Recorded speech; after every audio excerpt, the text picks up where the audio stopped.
Hello, everybody, and welcome back to the Cricket Unfiltered podcast. I'm your co-host, Menners, and I'm not joined by Paul Dennett today. No. I have our sometime co-host, Jelisa Apps, back from overseas, free of all commitments, and in studio with me. Jelisa, Yes. welcome back to Cricket Unfiltered. Thank you so much, Menners. I'm really excited to be back. It was great to obviously a couple of months ago go to the Rugby League World Cup, but one of the negatives about that was I missed out on the Cricket World Cup. And missed so much of the podcast and kind of came in a little late to the summer of cricket, although I feel like we've had a decent summer. So it's good to be back. It's great to have you back. Yeah, you missed out on a fantastic festival of cricket. Yeah. It was almost like too much to start the cricket season for me. Like, where do you go from a World Cup to then, a test series that wasn't great? Yeah. Big Bash that's been a bit unders. So it was great World Cup. I felt like interest though, as much as I came in well after the World Cup was finished, all that kind of thing. And there was no interest in the upcoming test series, and everyone was talking about that. But I felt like it built. I don't know if maybe I have a different slant on it because I was longing for cricket. Like I just was missing the fact I was really having a lot of FOMO that I didn't have any of the World Cup. It looked really great. And it was like summer was back and but I felt like interest kind of built. Do you think?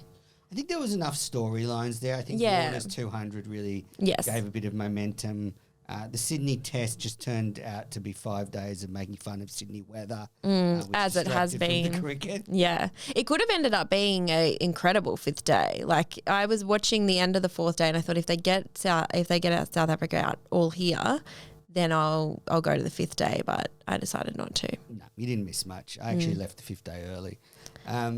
Don't tell anybody that. So we've got so much cricket news to go through. There's been some big developments. I want to talk about it all. We've got the Afghanistan issue. We've got the Big Bash update. All sorts of news. I just want to explain to the listeners that Julissa, Paul and I are still very close. But we just can't seem to make it work to record together. This looks it does look a bit sus, doesn't it? That like Paul and I are... You and Paul hate each other. We're doing different... No, the group chat is very active. It's funny because people don't see because people probably think that we haven't spoken in so long because we have the podcast, but we speak almost every day. We're texting. Exactly. I think actually every day. Yeah, this is the frustration, I guess, listeners, for me. Is that we have jobs? That's so annoying. Yeah, that Jelisa and Paul have jobs that aren't podcasting. Well, I think, Paul wants to record remotely, but Jelisa doesn't have the capacity to do that or the technical know-how. You don't have an internet laptop or a microphone. So those things I do have a microphone. I have actually recorded a lot of other podcasts. It's just that we use this. What other podcasts have you been on that you're not telling me about? Remotely. Yes. Another cricket one. Which one? I was on, what was it called? Now I feel really bad because I can't remember. Did you plug Cricket Unfiltered on that at all? Yeah, I think they did. Oh, I've got to, anyway, I'll find it after the show and show you. But it's... The platform that you use to record on, I'm not a fan of because it doesn't work too well with the internet I use. I'm not going to name it. Well, you can name it. It's StreamYard. StreamYard seems to work well for everybody else. It does. Because what you need is a computer with a USB mic. Mm-hmm. You need a laptop for it to really work. And I guess as well... I guess I'm resistant to technology. No disparaging the other podcasts you went on, but, I prefer really good sound quality. But why don't you like having me here? Oh, no, I love having you here. But what I'm saying is Paul's not here. Oh, yeah. So that's the frustration. It's not I can't have you both here together. And I can't have you both online together. Yeah, I guess we're just going to have to quit our jobs. Well, you could buy a laptop in 2023. Just for podcasting. Absolutely. I am resistant to technology. Well, I've got an iPad. Jelisa doesn't. Maybe Jelisa knows this, but we went out with Jelisa and her partner, and when Jelisa went off, I was lobbying her partner. What did he say?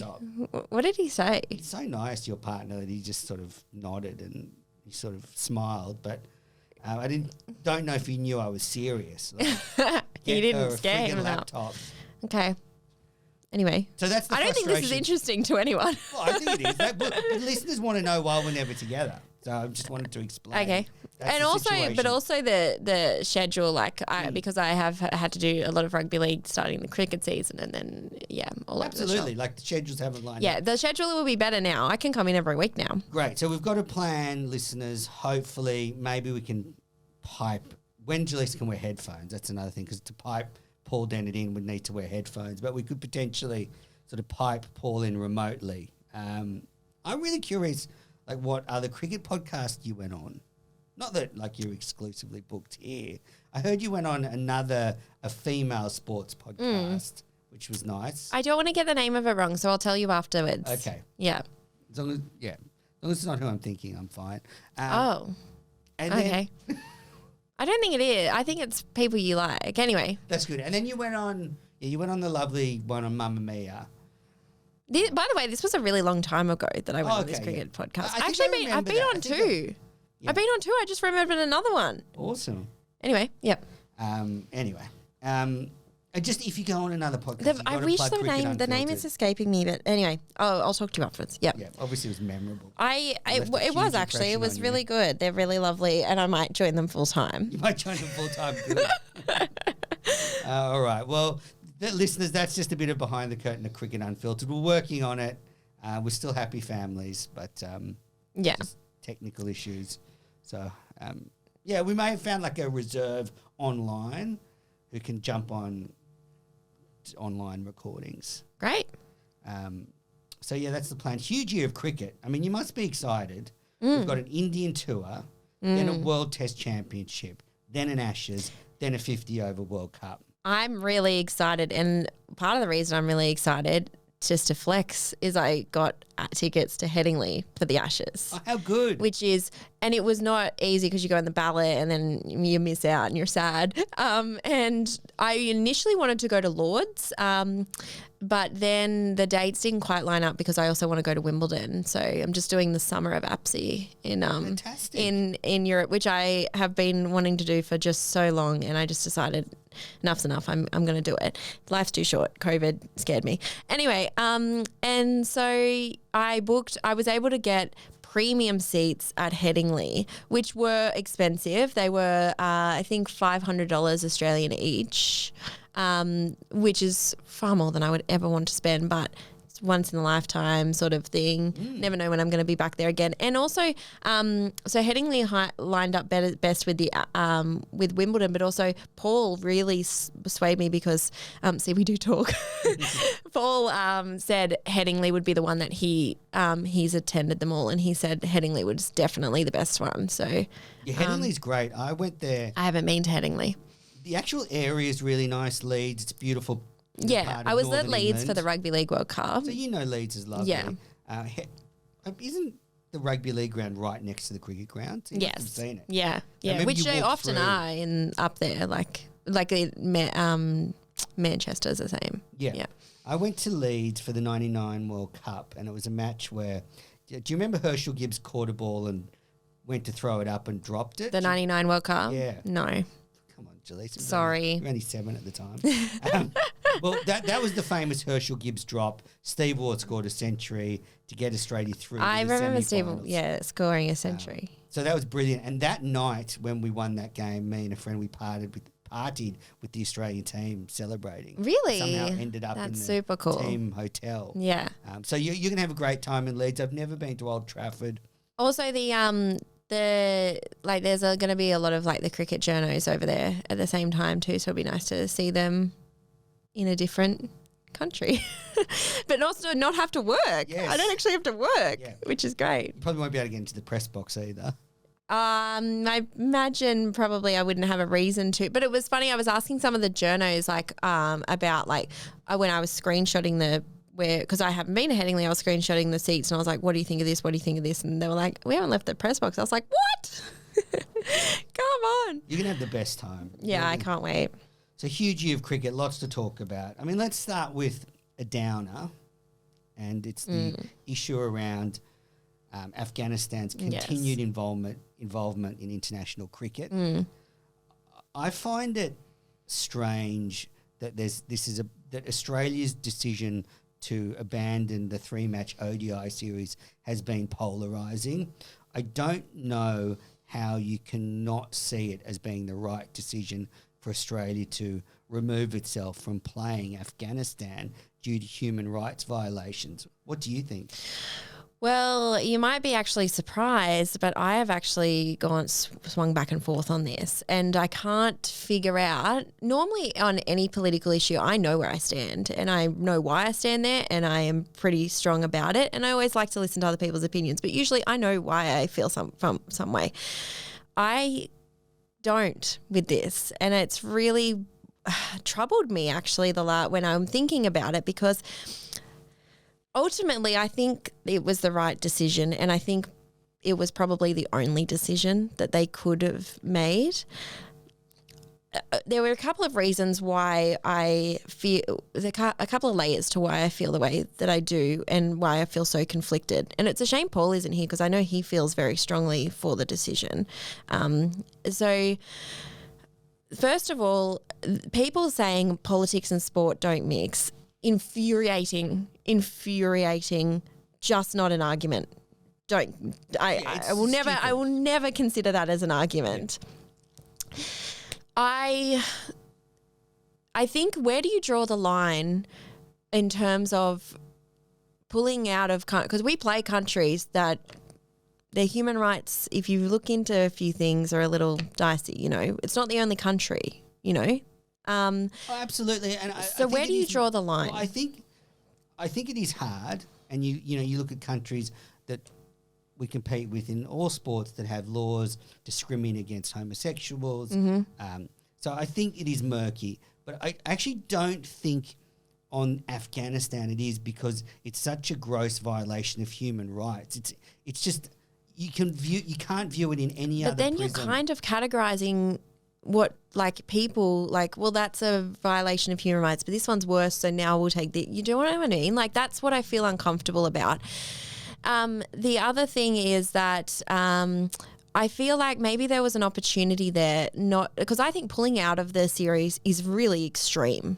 So I felt like maybe there was an opportunity there before that where you could have, like we saw at the Football World Cup, where we saw, countries not singing anthems, that kind of thing, the armbands, the stuff, like, almost I felt like maybe you could have had a bigger impact. Well, I was listening to Peter Lawler and Gideon Hay on their podcast, and Peter Lawler made the suggestion, I'm not sure where he got it from, that maybe you could have had female umpires in the games. Oh, yeah, that's a great suggestion. The people in Afghanistan that females, can exude authority over men and can be in positions of power.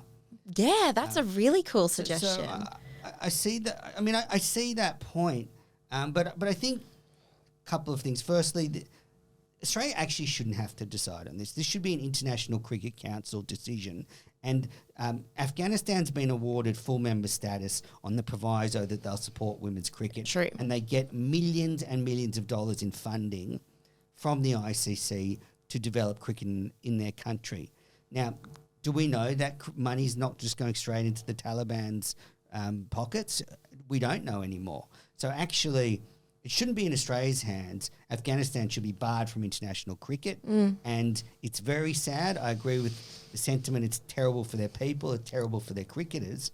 And, geopolitically, it's complicated. I mean, Afghanistan is a country that's never been able to be governed properly. So, you're sort of wondering, is there a solution? Like, if we throw Afghanistan out now, will they ever come back? But I sort of think, it's a bit like the South African apartheid issue. It's just 50% of the Afghanistan population can't get educated. That's awful.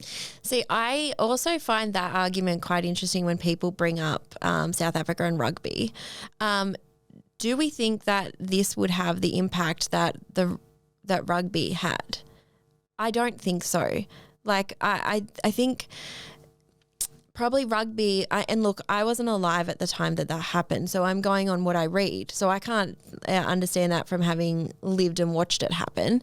But what I felt from it was like, you know, rugby was much more impactful over there And cricket. than, yeah, exactly, and cricket, than I think it was going to be with this issue. Would that be fair to say? Well, I wonder if the Taliban even care. That's what I'm saying. But is that important? Like, can we just continue on like nothing's happening? No. But I don't. Pulling out, it seems like such a big thing that I was like, oh, is this actually just kind of not even like? Is it almost easier to pull out because then you kind of ignore it and you don't have to deal with, you know, the media that happens around it. Then the players will speak, you know, and it could have been a chance for like Afghanistan's players to be able to speak in the lead up and give their view, and which also it's really. But what if you do that? What if you do that and then the Taliban just chops all the heads off of the players' families because they've. Well, that's a very extreme way to say things, but that's the risk. But though. I agree with that's you. The Crusaders issue. It's hard. It's a it's a really hard issue, and it's hard for us all to sit here. I guess we're going to get on to Rashid Khan, but maybe we can get on to him now, his response to it. So he basically threatened to withdraw from the Big Bash. Yes. Now, everyone really went for him. Was his response the best response in our view? No. Like, of course it was, you know, but Rashid Khan, you have to understand, is 24 years old to start. Exactly. I mean, 24 years old. He is actually emotionally attached to this. So it's really easy for you and I to sit here and judge what should happen and judge people's responses to it, blah, blah, blah. He's lived through like having to flee Afghanistan, right? So I just felt like people went way too hard at him as well. And I felt for him, and yeah, I don't know. I thought it was a very insensitive statement of his. It was a very insensitive statement, but you're judging that from your position. But it seemed like he cared more about his cricket career than the plight of the women in his country. No, I don't think, and that's not his track record either. So he has spoken out previously. So for the women, so.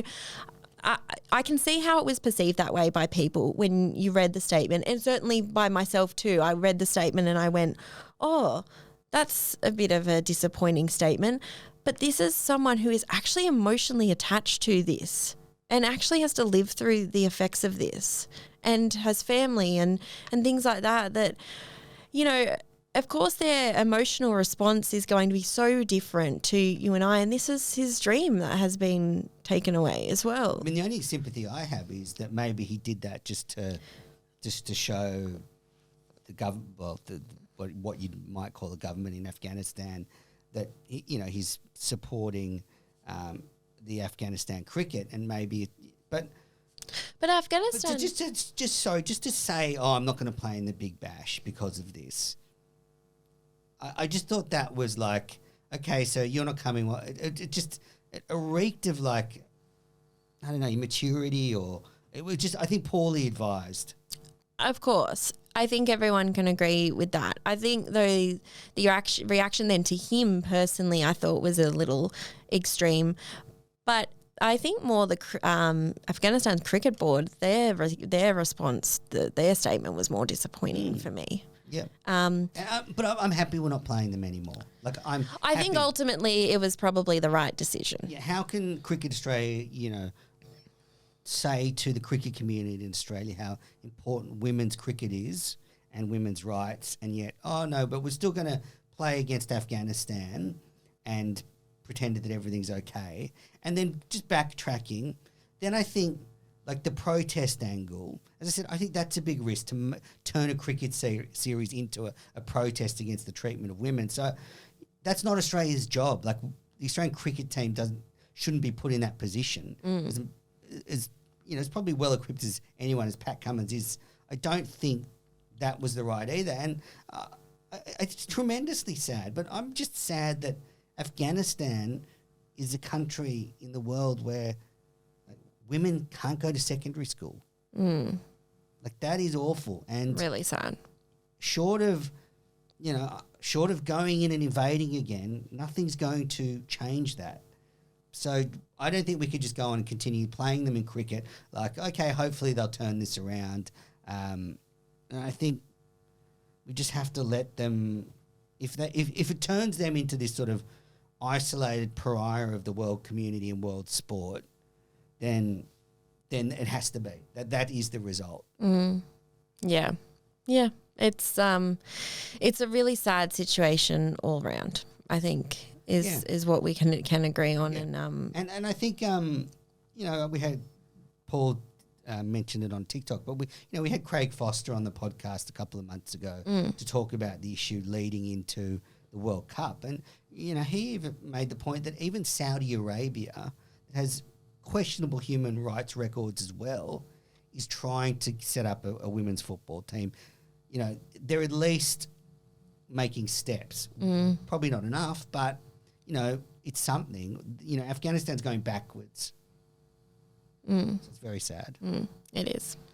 So, I don't think we'll be playing them for a while. It'd be interesting if Australia were to boycott a game against them in, the 50-over World Cup. That was what people were saying too, was like, well, then what happens then from here? Do you do that? And then also does it put – I was thinking of this scenario.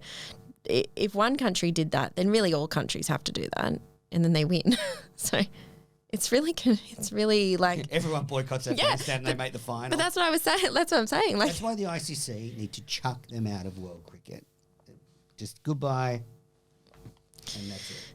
Yeah, it's a very... And I'm not saying, because the thing is now there's still a ton of opportunities for cricketers like Rashid Khan. There's 1 million T20 leagues.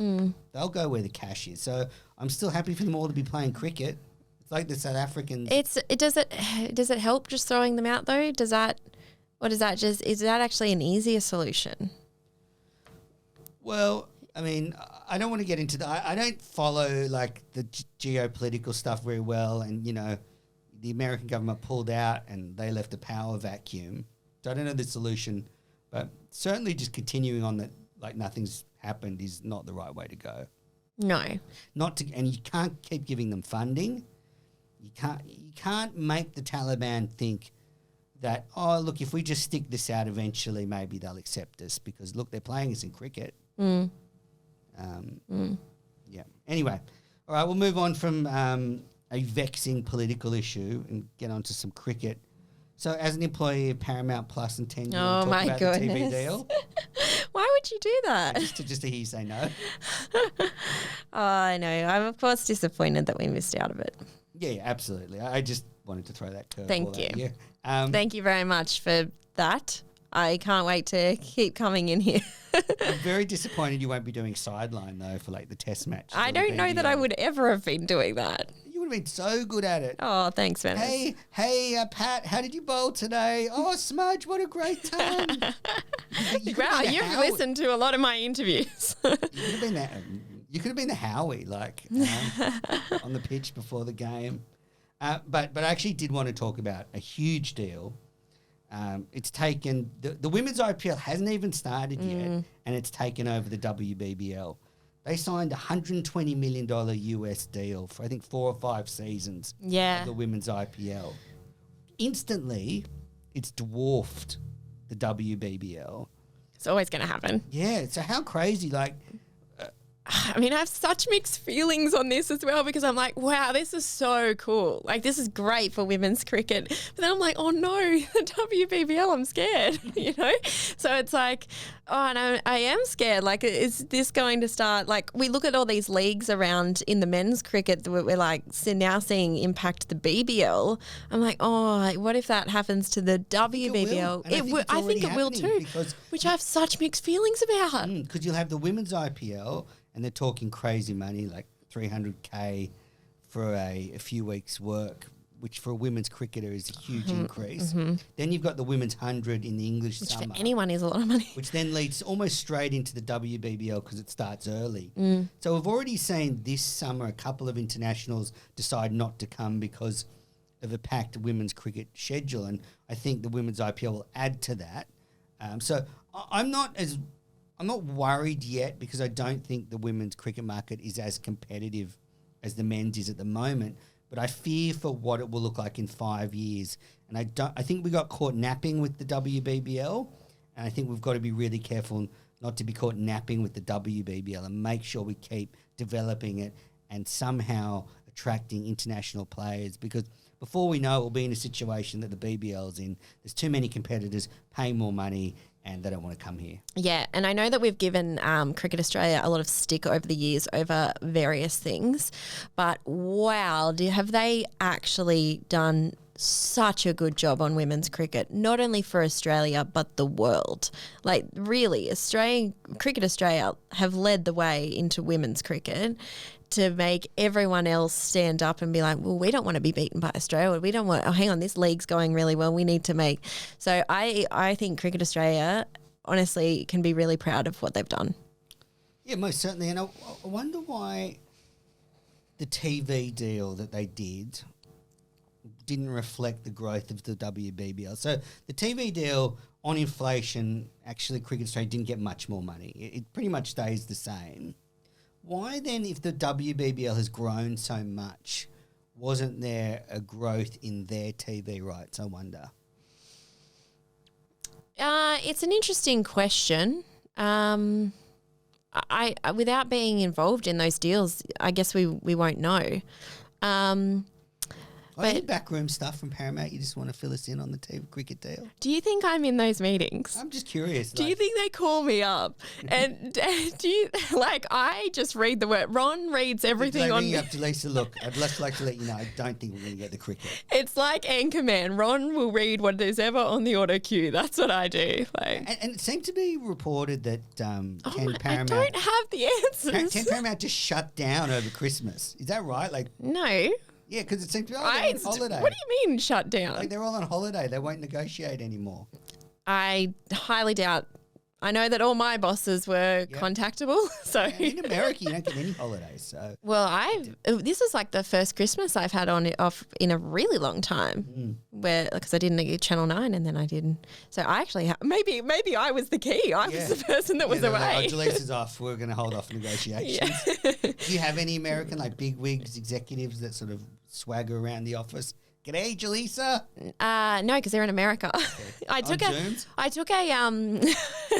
took a picture outside the New York Paramount, and I thought maybe I should go in, but then I was like, no, they're going to be like, who the hell are you? I work in Australia. I'm like, hi. My old boss, Ross, he was our news director here. He went last year to New York, so fantastic. Yeah, I mean, I think that somebody needs to take CBS money in Australian sport because we need the capital investment. If they don't find somewhere to invest here, they'll go to another country and we'll actually lose that capital investment into our sport. So aside from the TV deal, just generally, like all sports, I think someone other than the A-League has to go with them. Yeah. All right. So poor Julissa. I have nothing to add. We know, clearly. Women's IPL, keep an eye out for it. Just 120 great. million. So, imagine what it's going to be like.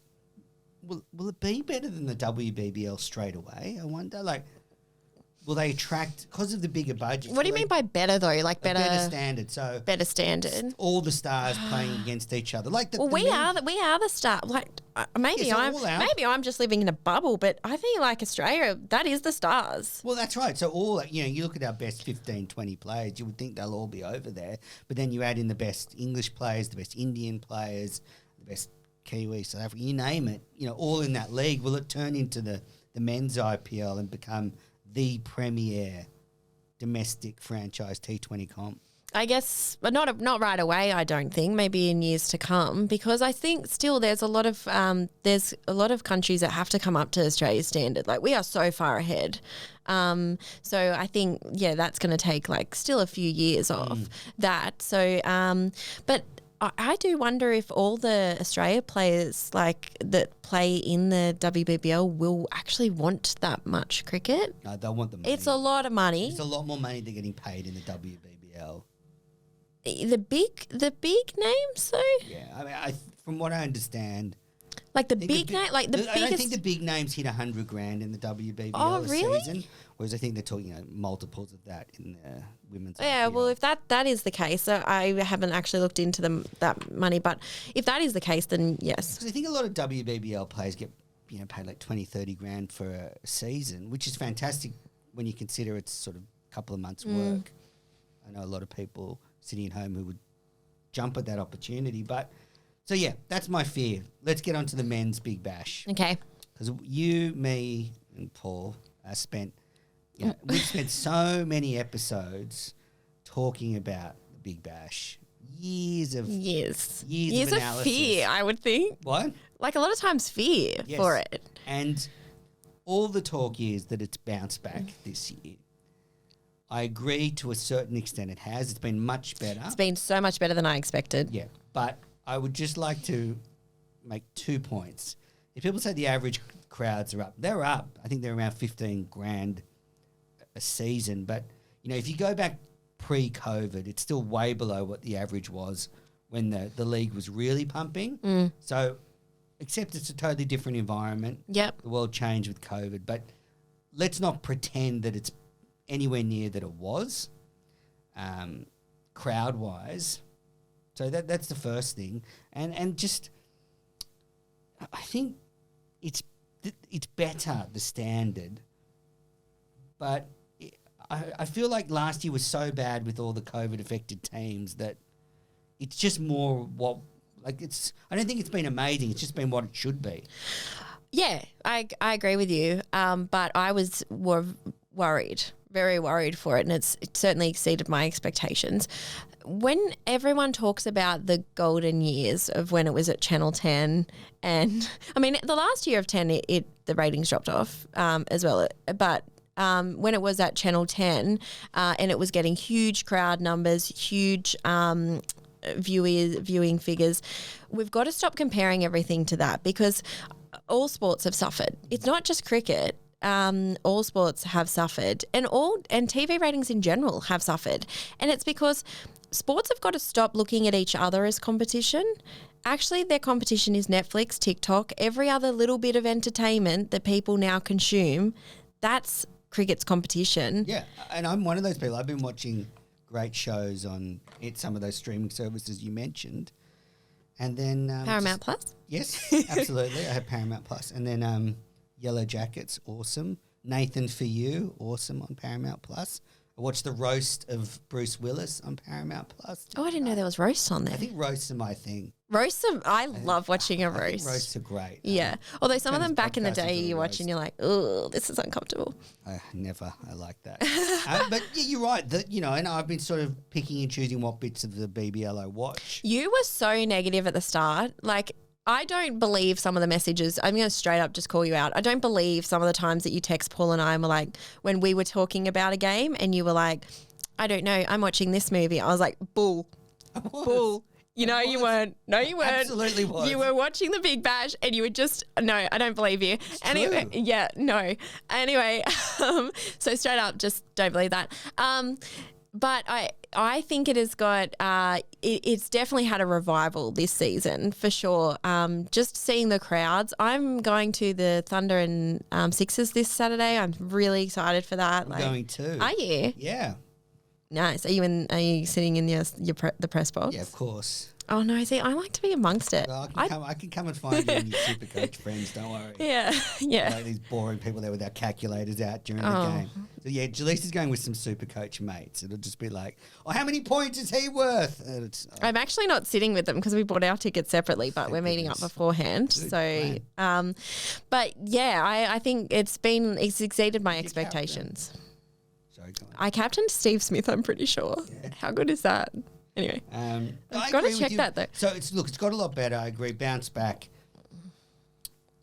Great night last night for those. We're recording the day after Steve Smith made 101 of 56 deliveries. Do you know first century for the Sixers in men's BBL? Do you know what's going to really help the Big Bash over the next couple of weeks too? Is that the Australian Open is not as interesting as what everyone would have thought. 18 months ago, you would have thought there was Barty, Kyrgios, and now, and also like now, Federer, like the big names are all, like I'm right on Andy Murray train, but the big names have all kind of dropped off a bit, and definitely interest has dropped off. If you're not a tennis fan, like I love the tennis, but if you're not a tennis fan and you only watch the Australian Open, I think the interest probably there's dropped off a little bit. Yeah, I was thinking maybe this will be the year I get into the Australian Open. Do you like it? I looked at the field and went, this would be the worst year to get into it, so I'm going to leave it for another year. Tennis is just like, I could watch anyone play. I mean, I used to grow up watching a lot of tennis. I don't know, just, my dad died playing tennis, so kind of put me off a little bit. Yeah, wow. But yeah, I'm over. It was 20 years ago, so that's why I'm getting back into it, just not this year. So you're right. So they've got a bit of clear air. What do you think of the fact that we had all these great international players and Chris Lynn, one of them, and then as soon as the SA T20 League and the UAE T20 League and maybe even Bangladesh, all these players left the Big Bash and they're all gone? Yeah, well, this is the concerning part, isn't it? Is it how, in the years to come, how's that schedule going to look like? Are they going to be able to play at all? And this is the thing, the new schedule with the shorter Big Bash, still most of the Big Bash will be in January, starting around Christmas and finishing Australia Day. That's still when the competition from other T20 leagues is there. So I still wasn't a fan of shortening. I know everyone really liked that in the new broadcast deal. I still wasn't a fan of it. Like, everyone sees that as the quick fix. Like, shorten the Big Bash, suddenly everyone's going to be watching again. I disagree. But I don't think it's about watching. I think it's about attracting players and stuff. But then I think if the window doesn't line up, you're going to have those players for less. Well, you'll just have good players for less. Maybe, but maybe it's just easier to convince people to come for that month and you can sell them. But not if there's more money to be made elsewhere. Maybe, but maybe as they can compete, those platinum packages, they compete a bit more from the draft. I thought they should have expanded the league to what it is now. But now I just think it doesn't seem like there's an appetite for a lot of people think it goes on too long. Why do they think that though? I really want to hear from someone, because sometimes I think it's one of those things where people hear all the time other people say it goes on too long. So then they go, the Big Bash goes on too long. And then another person goes, the Big Bash goes on too long. And no one actually knows why they hold that opinion. So I'd actually love to know, someone write in with the opinion why the Big Bash goes on too long. Because if you like watching cricket, more cricket is good. Yeah, well, that's the thing. You and I are in this cricket bubble. We love cricket. But maybe for some people it kind of loses momentum. Certainly attracting players, match fees. I think as well shortening the Big Bash will be slightly better for domestic cricket, because what the longer Big Bash has done is it's killed off the Shield and the Marsh Cup completely. They are now just sort of at the fringes of the season and pretty much forgotten about, because, you play them sort of October, November and then late February, March. Whereas if you're starting the Big Bash later and finishing earlier, it'll give more chance for first red ball cricketers and the Marsh Cup to get a bit more airtime perhaps. So I don't mind that. And I think, like, if you look at the crowds, I go to the SCG, some of the games get big crowds, like when Smith and Lyon were playing on the weekend, but then there doesn't seem to be an appetite to go to every game. No, I don't think there is an appetite to go to every game. Whereas when it was 10 games a season, I felt if you only had 5 home games, you're like, I want to go to every one. Yeah, okay. I don't know. I'm a big fan of all summer being able to turn the TV on and know that there's a game. Yeah. Well, there'll be hopefully Shield and stuff instead of the Big Bash, because people love Sheffield Shield cricket. Yeah. The other thing about a shorter Big Bash, and I think it goes into what you were saying about international players, and we've seen it in the last week, dropping in Australia's best players to the competition adds so much to it. Having Khawaja, Labuschagne, Smith, Lyon, Warner in the comp adds a lot to it. And that is something Australia can control. We can't control people signing for clubs from overseas, we should be able to control that. And I think if that's the result of a shorter deal, that most of January we have all the test players, I think that'll be so good for the competition. I don't think they've got much control over that, is what you say. Like, because that people rest, and if they've only got this short period to rest, you can do that. I don't think that guarantees. It doesn't guarantee, but I think it's more controllable. But you're right. Next year, I think Australia's playing 2 tests against West Indies in January, so test players won't be in the Big Bash. But I just think we've seen, like I saw at the SCG Sunday night when Smith and Lyon were playing, there was a noticeable buzz in the stadium. Yeah. You know, and after the game, I mean, there were hundreds of kids queuing up. I love that. For Smith and Lyon's autograph and sock, our old mate, but I think they just got that to be polite. Go Sock. Oh, no. Everyone loves... sorry, I will defend Sock here. Every time I go to a Sixers game and Sock is playing, everyone fires up when he starts bowling and cheering He's for so Sock. good. No, but they also just love him. Yeah, of course. How can you not? Because he's just a bit of a larrikin. He's the real people's champ, not... He really is. A fake one. Oh. We don't need a sledge. So at the end of the Big Bash... Menners. What? Anyway... At the end of the Big Bash... God. Go on. What did I say? I don't even know. At the end of the Big Bash this year, the test players will be in India preparing for the test series. There'll be no international players. So we're going to have the finals of the Big Bash this year with all our domestic stars. That's how it's looking. I just wonder how that's going to go. I think the advantage to those games is the games themselves have meaning because they're in the playoffs, but there's going to be no like stars. Yeah. Matt Short. Yeah, that is a bit of a disappointing result of the fixtures. I mean, the Big Bash is just, it's so much of it is out of the control of Cricket Australia that it is disappointing that they can't sort of predict it a bit better to have the stars there. I like the Sixers and the Scorchers. I think they're it's no great revelation to say they're the teams to beat because I like their squads without any stars. You know, if you take out Smith and Hughes opening, he's a really good top order player. They struggled so much at the start though. Like they were just looking like a team that kind of needed someone to revitalise them. But I like the Scorchers. You like the Scorchers? Yeah. They'll go back to back? Yeah. Wouldn't mind seeing my Hurricanes do well, the Matt Wade train. Oh, I agree. Yeah, I'm really into the Hurricanes. Interesting, did you see the Wade and Warner exchange the other day? It was just all fun, wasn't it? It seems like it was nothing malicious. I think because Chris Green said something and then Wade and I don't know, it just seemed like it all got a bit. I can imagine Green and Wade hating each other. They're like the opposites. Like, you know, Matt Wade I don't think they hate each other. When he wasn't playing cricket, went and did like a building, you know, tradesman apprenticeship, you know, Greenie, you know, he's like, he's the opposite of that, I would say. He wouldn't be like doing an apprenticeship and... What? What are you basing that on? Chris Green's like a bit of a mover and shaker. He's, I just think that... I don't think we have enough insight into Chris Green's life to be commenting. I don't want to go into the personal stuff I know about him. That's why I'm sort of... running around. I don't think you know anything. Well, I do anyway. Let's move on from the Big Bash to the Indian tour. So the squad was announced. Any hot takes from the squad? Obviously, no Harris, no Maxwell, no Zampa. No Zampa was surprising. Yep. I thought, given there was every other spinner, it felt like.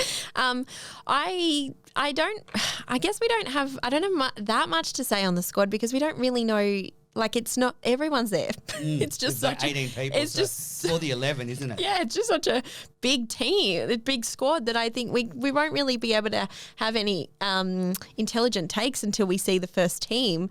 What I really hope though is that if they know that they're not going to use, say, Todd Murphy, they know they get over there and they go, he's not going to feature in this. Send him home and get him into the red ball. And into like the domestic back here because otherwise I think it's a mistake to keep people on tour when they're not playing. That would be such a a heartbreaking move to say to Todd, like after one test, look, we've seen what you can do in the nets. We're actually sending you home. But it's so much better for development. Well, they've actually gone the opposite. So what Bailey said was, so Josh Inglis is basically the backup wicket keeper, but they decided because he's been doing a lot of travelling around and not playing this summer, they're just going to leave him here playing, and if Carey gets injured, just fly him over. Yeah. So I can see that happening. I think with Murphy and Swepson and Agar, I actually think it'd be a good experience just to be over there in India for the tour, because Lyon's not going to be around forever. The others I agree with, but Murphy is still really young and he is kind of tagged as the future at the moment. I think at 22, he needs to be in domestic cricket as much as possible if he's not going to be used. Yeah. So the others are a little bit older. I think it probably would be good for their development now. If they're going to make it, they need to be over there with the team and surround. I think Murphy, if you know he's not going to be used, leave him here. Yeah, maybe. I think they could work on him, and hopefully, because, you know, they talk about how you have to bowl differently on those wickets, you know, more under and side spin and less top spin. So maybe Lyon can work with Murphy to get him ready for the last couple of tests. The person who is a big fan of him is Steve O'Keefe. Yeah, absolutely. Sock raves about him and said that his intelligence with the ball is just so far ahead of where Sock was at that age. Sock would have been the best second spinner on tour. In India? Yeah, absolutely. I actually 100% agree. I didn't know if you were joking when you sent that to me, because I agreed, but I didn't know if you were just saying something that I would agree with. We were both on SEN one day, and I said it at in the morning, and you said it 2 hours later. Oh, but I don't listen to you. Yeah, I do. Jokes. Jokes. Well, no, I couldn't. That was lobbed up. Do you think anyone's listening to SEN for that long either? Yeah, of course they are. We get lots of text messages from the morning to the afternoon. I agree, except that his body wouldn't hold up. Yeah, no, absolutely not. Sorry. It was just a pipe dream. But what I don't think the spinners know what they're getting into. Like Sock, to get ready for 2017, he opted out of the Big Bash, and he just worked on his spinning technique for weeks to get ready for India. So, you know, all these players are going straight from the Big Bash, and they're going to be playing a test a week later. I have a real feeling Australia's going to get completely towed up over there. I sort of, if we go there and we don't lose a test match, I'll be happy. Oh, yeah. Like if we don't lose 4-0, I'll be happy. If it's 3-1, 3-0, I'll be happy. Yeah, I agree with you. But I think it's really hard to comment until we actually see what that first side is. So just for India, some news. We haven't really spoken about it, but Rashid Khan is sadly out of the series, and horrendous news to hear about his car accident. It was quite distressing. So glad he's okay now, and hopefully we'll see him back in international cricket by the end of the year. Jasprit Bumrah is unlikely, which is a huge exclusion. He's out of the first 2 tests and unlikely for the last 2. He's still recovering from a back injury. And they have included Surya Kumar Yadav in their squad, which is very exciting because he's the world's best T20 player. So, yeah, I think India are looking pretty good. They've named 17. I'm really excited to watch this. Yeah, so am I. I was talking to someone about it yesterday. 4 tests. They start at 3 o'clock every day. Paul and I are going to be doing a review of each day's play. It's going to be fantastic. You're going to do a review afterwards? Every day, yeah. Wow. You can join us on Zoom. That's one thing we do on Zoom. Yeah, Zoom. Right. Good. That's your sort of technical. That's as far as we can go technically with you. Yeah. That's true. It doesn't bother me. All right. Couple of other things. Anything you want to get off your chest about Paul and I? No, I've been listening to the podcast. Look, you say outrageous stuff all the time, so it just never really. I disagree with something with Paul, it's it really stands in my mind, because Paul and I generally we're on the same page a lot of the time. Unfortunate for you. So I don't think you've said anything outrageous. I think ages ago you said I sent you a message because you said Cricket Australia had handled the Tim Paine thing well or something, and I was just like, what? I'm a contracted commentator. Oh, yeah, right, okay. So the cash has spoken. I think they handled it fine. You think we're not getting back into that. No, because I got grilled on the broadcast deal, so go on. So they handled it fine. Okay. I think they initially messed it up. Making someone captain with that hanging over their head was a mistake. It was all a mistake, and he was anyway. I don't think this is particularly interesting to anyone, but yes, it did annoy me, and I sent you both a text message, and I was like, "You guys are off your rocker." I'm still trying to get Tim Paine on the podcast. Still working on it. Hasn't happened yet. Great. What about the Test documentary series? Now, I don't want your review of it yet, but are you going to join Paul and I for because you were part of the original reviews, I think. Yeah, loved it. I interviewed the director before the premiere last week.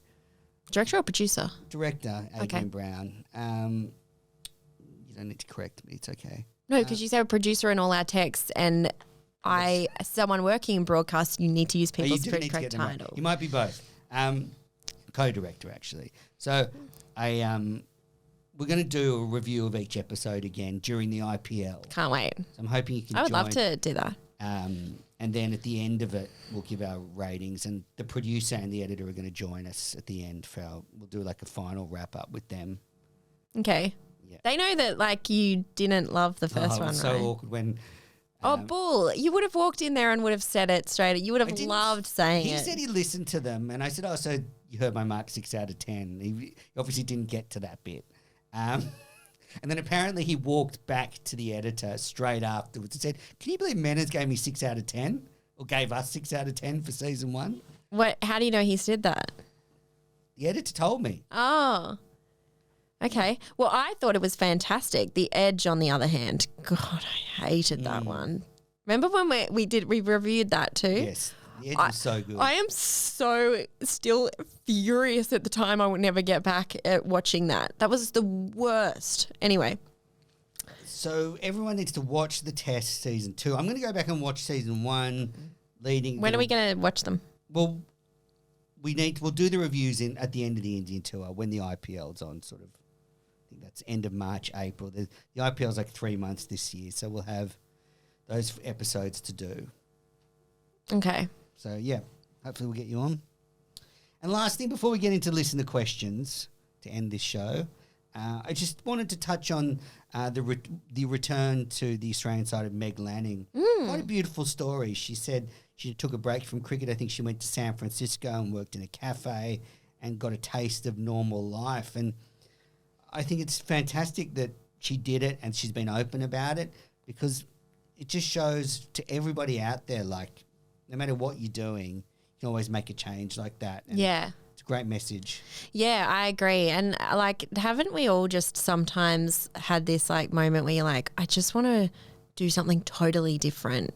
And it's not your work because of your work or anything like that, but it's just, it'd be cool to just give up something and then go and work in a cafe and meet people, talk to people. Yeah. Yeah, I mean, I own a cafe and I'm pretty sure she's rushed back to cricket now, but I loved I worked as a waitress. I can imagine you were awesome. But I loved it. The thing about Meg is she was thrust into the Australian side pretty young, like a lot of talented female cricketers. Probably never had any of those sort of experiences that we all take for granted, like you just said.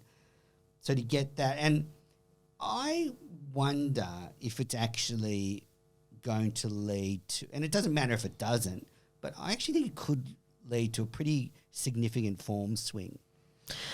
Potentially. I don't want to really say that because I don't want her pressure. I don't want people to assume that and then put pressure on her. But we've seen it with Ash Barty too. Ash Barty, when she took a break from, she admittingly went and played the Big Bash. That was her break, I guess you could say.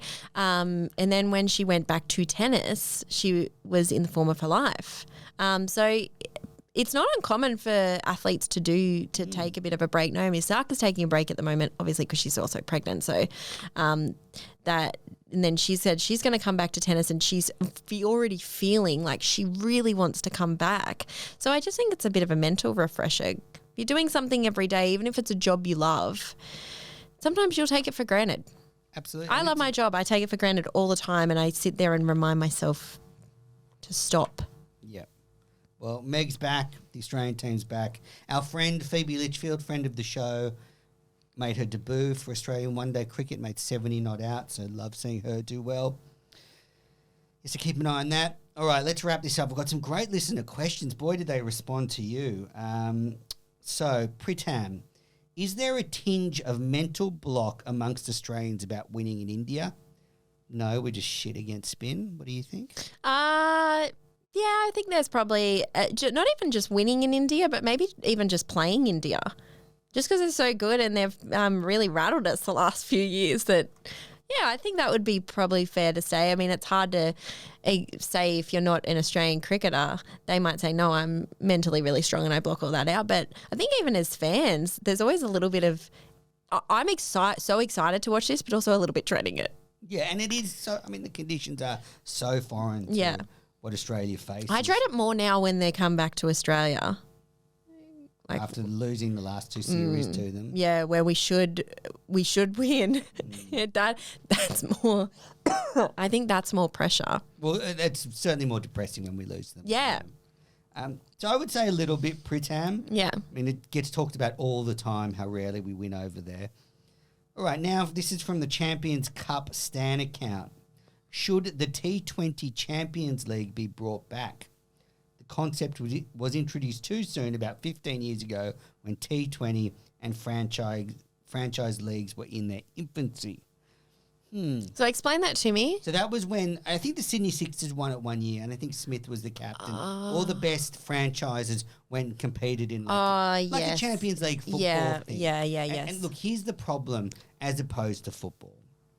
All the same players playing all the teams. So you get this situation where which team gets to claim their, say whoever it is, Joss Butler plays in 6 franchises. Yeah. Well, if 4 of them make the Champions League, who gets Butler? Or does he play for all 4 teams? Yeah. And then what when the teams play each other? So yeah, it's not possible. And also less meaningless cricket. Yeah. It's not meaningful. Yeah. So I agree. And so I think that would be a very meaningless, and just for the cricketers' sake, less meaningless cricket, please. I just don't think it has the same connotations because the clubs don't own the players. If what is predicted happens and in 5 years or 10 years players are contracted to franchises and are not contracted to national boards, so maybe then it's if a player's like, you think of like Butler, okay, he's a Mumbai Indians player. He's not, but whatever, Royals.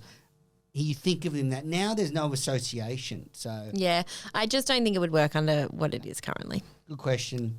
Yeah, I like the question though. Great that was concepts. Cool. Steve, regarding your tweet, do you think the teams in the BBL should innovate by retiring batsmen who are just having a bad day, scratching around and using up balls? Steve, absolutely. Curtis Patterson last night was What was the tweet? I think I said Curtis Patterson should retire out at the drinks break. Oh, okay. And I agree. I think now, like Aaron Finch, if he's like scratching around out there, not hitting it off the square, you just like blow a whistle and get him off. Really? Absolutely. How dramatic if you get the hook, like the end of an over, like the coach comes out and just says, off you go. So you mean like so the own team can just... Yeah, absolutely. Yeah, right, okay. Yeah. I thought you meant like the umpire goes, you're going so bad. Boring. Yeah, I'm really bored out here. The head of the Big Bash just comes out and goes, yep. Yeah, that's what I was thinking. I'm like, who's making this call? Okay. Yeah, if it's your own team, maybe it would make a little bit of interest. Yeah. Did you pick Aaron Finch for a reason? I mean, his strike rate's about 60 in T20 cricket at the moment. Yeah. Well, he was just an example that came to mind. Right, Michael Viney. Can Jelisa Apps give you boys some lighting lessons? Good point. No. The last show we did online, I think it was live on YouTube, Paul had forgot to turn his lights on. I saw, yeah. So it just got progressively darker as the show went on. And for some reason, my lighting, even though I've got a lights and a camera, when it's on StreamYard, it dims it a bit, which is fine. No, I cannot give lighting lessons. I am terrible. Yeah, we know. We've been through Jalisa's technical capacity before this. Yeah. I'm surprised he was watching, though. I never watch podcasts. I mean, we can get into all that. I think There's a whole other topic. The younger audience consumes a lot of YouTube stuff. Am I not considered young anymore? No. Sorry. What? I'm really sorry. What? I listen to podcasts. And do you know what I listen to TV shows rather than watch them. Like those magazine shows, like particularly NRL. I will put it on and listen to it through my car on the drive home while it's live, but I'm obviously not watching it. I'm driving. Of course, yeah, absolutely. And that's what I think kids do with YouTube. You know what changed my life then is I've got Apple TV at home and I use my AirPods through Apple TV. So you could be watching like a show. Yeah, I do the same thing. And just be walking around the house listening to it. I do the same thing. Yep. Yeah. My wife loves it when she's like trying to talk to me and got an AirPod in. She's not trying to talk to you. Stop lying. Okay, last question. You're trying to annoy her. Pritam, do you feel the Border Gavaskar Trophy is now as big as the Ashes? I liked this question. The build-up and millions of tongues wagging seems to suggest so to me. Absolutely. Yeah, for me, I get the equal level of excitement. Actually, probably, you know what, in the last maybe couple of years, I've had more of a level of excitement for taking on India than anyone else. Yeah, right. Yeah. Well, you certainly think they're going to give us a better game than the Poms will. Yes, yeah. And also, like I love watching the Ashes, but sometimes particularly when it's in England, there's just so much rain. Some series have just been really... And way too much Stuart Broad. Ugh. Oh, I have such a love-hate relationship with Stuart Broad. But yeah, like I found the last few series in the last few Ashes, I've probably enjoyed playing India when we played India a lot more. I actually got this weird... I've got this weird thing where I like losing sometimes. Oh, yeah, me too. Isn't that weird? No. Is it not? No, not at all. Because I reckon Paul would be one of those people that would totally disagree with us. Because I lived through the late 90s and 2000s where Australia won everything all the time. Yeah. And that was very great and gratifying. But by the end of it, you know, they had to do the stupid world test team concept where they got the best players around the world to play Australia because no one else could beat us. And they organised all that, and then we lost the Ashes just beforehand, so kind of lost its luster. But so I agree with you. Sometimes it's good to lose. The border sometimes it makes winning feel so much better. Like, well, imagine when we beat India at home next time. Yes, we're actually going to appreciate it. 2057. You know? So it's moving to a 5-test series now after this one. So Australia-India is going to be 5 tests. I will say I just don't think the buzz is as big. So you and I are rusted on cricket fans. When the Ashes is on, I feel like everyone in Australia is invested. Yeah, true. You know, you go down, and even people who aren't cricket fans just love beating the Poms. It's like baked into our history. Yeah, that is true. I will say that probably the average Australian at the moment probably doesn't know we're about to play India, right? Yeah. Whereas everyone knows when the Ashes is on. But he didn't say Australians. He said millions of tongues. Yes, yeah, and on a worldwide On a world scale? Yes. Yes, absolutely. Of course. Yeah, India's population for sure. Yeah, but also even I think, do you think the neutral cricket fan just watching a series, what do you think they would like if they're not Australian, English or Indian, what do they want to watch? Because I always get more interested in people playing India than I do people playing England when they're not us. Interesting. Yeah. Well, if you're a listener and you're not Australian or Indian or English, please send us in. Let me know. Yeah. Love to hear. Like a New Zealander, what do you like watching? Yes. Probably, yeah. Kiwis, there's a few. So I wonder, when India's playing, the world certainly watches. But yeah, good questions, Pritam. Great stuff. Yeah, cool questions. Oh, we've got one more. One more. Sorry. Rana. Australia only plays 11 ODIs before the ODI World Cup next year. They have not won a single ODI series in Asia since the last World Cup. Shouldn't they schedule more ODIs? There's no where. Where, yeah. Where. Like, maybe if the ODI World Cup is your ultimate goal. But also we've kind of shown that you don't actually need good form to win an ODI World Cup, right? That's right, yeah. Like you can sort of go into it and have a team that's all performing well in different forms of cricket, bring that all together, mix it and find some form. And also a little bit of luck sometimes. And it's impossible to sell to people now. Oh, yeah, we're playing these ODIs to prepare for the World Cup. Yeah. Everyone just switches off. So Yeah. I think it's just the way the world Less is now. meaningless cricket. Exactly. That's going to be like, can we get shirts made up? Less meaningless cricket. I think there'd be I'm going to get that tattooed on me. Please. I think people would be into that T-shirt. And Rana also asks, Warner has not made any runs in Asia. Shouldn't Renshaw be a starter ahead of Warner?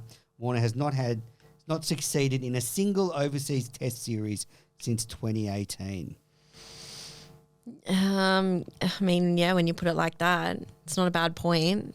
I guess. I think Warner's going to have a massive tour of India.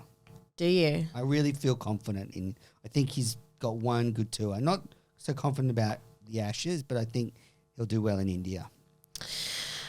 I hope so because I haven't. I never enjoy someone falling out of form and then eventually retiring. So I would hate to see that being the end of his career. It's awesome when someone retires when they're maybe not at their best, but they're certainly not out of the team.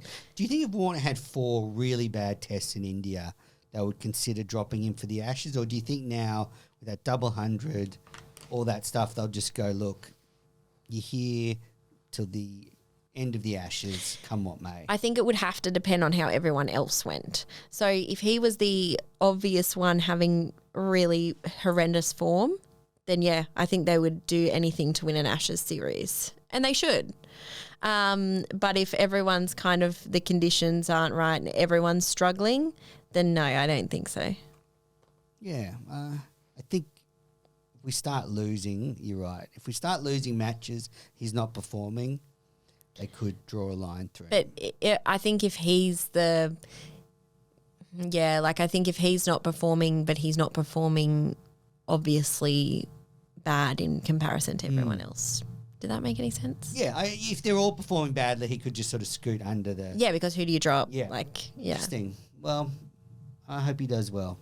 I think he's going to retire at the end of the 50-over World Cup and just play the T20 World Cup in 2024, and that'll be it. And I think that's a good time. I think by then... I hope it's... I hope he... I mean, we saw him sort of come into a bit of form, but I hope he keeps that going because he's been a great player for Australia. Very polarising figure. Yes. I felt sorry for him coming back to the Big Bash to have a bit of a relax, and he has Lance Morris bowling 150 clicks at him at the Showground Stadium, and then the Riley Meredith bowling about the same at him down in... It's not very relaxing, is it? Yeah, it's like, okay, come and have a good time facing the quickest bowlers in the country. Yeah, yeah. That's all the listener questions, and we've recorded heaps of the podcast. Are you going to come back after this, Jelisa, one day? I don't know. You've kind of annoyed me. No, I'm joking. And if you're going to stop grilling me over, well, thank God that deal's done now. Yes. So I don't think there's anything else you can grill me over, but you'll find something. I just missed you, and sometimes that comes out in that's cute. Anger and frustration and trying to annoy you. You don't know how to handle your emotion. That's it. That's absolutely it. Yeah. I mean, we text all the time, so... Yeah, but it's not the same. You can always as text having me. that on-air relationship. Yeah. Okay. Anyway. I mean, I miss you too, and I miss Paul. Yeah, so I miss Paul way more. But I just guess I don't come out aggressively.